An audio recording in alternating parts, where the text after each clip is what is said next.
Alright everybody, welcome to our tutorial series. This is basic buttonology, and what are we looking at in the app?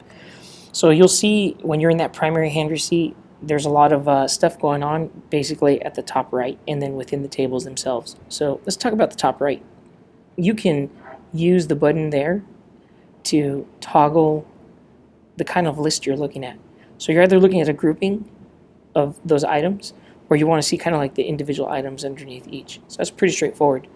To the right of that button is the action menu button, and if you tap that, it's going to give you a series of actions for whatever you're looking at.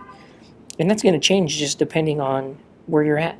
So if you're in the sub-hand receipt section, it's going to give you a slightly different menu.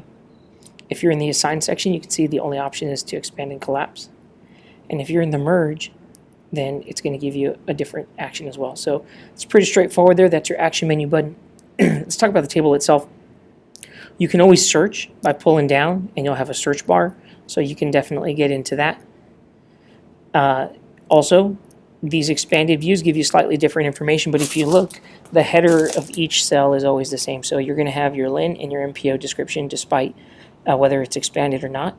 When it's in this kind of like short view, you're going to see that you have your UI, the total quantity on hand. You're going to see an NSN description and then the category notes. So let's tap on this row and see what that means. Here the category notes are a description for all items that are in that section, and you could change those notes by basically tapping on the note right there to the right, or same thing by going to the action menu. So a couple ways to get to that. Notice those category notes are different from the individual item notes, and the individual item notes, if you had it expanded, would be shown. So here it says green military generator.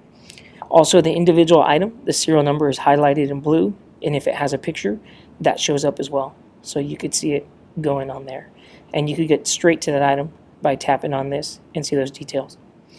The other thing I'd ask you to look at right now is the assigned script right there, right under the NSN description. Here it says alpha. It's because it's assigned to the sub-hand receipt alpha, and that's where you would find it. And you'll see there's a Bravo hand receipt, so if you had one item assigned to Alpha, another to Bravo, you'd see it very quickly right there as well. And then lastly, in the sub-hand receipt, it's going to follow the same pattern where you can search, and then you can expand and collapse, and then even from here you can get to what you're trying to get to at the speed you're trying to get to. So that's it for the super basics. Please continue to watch our series for more information about what you can do once you're set up.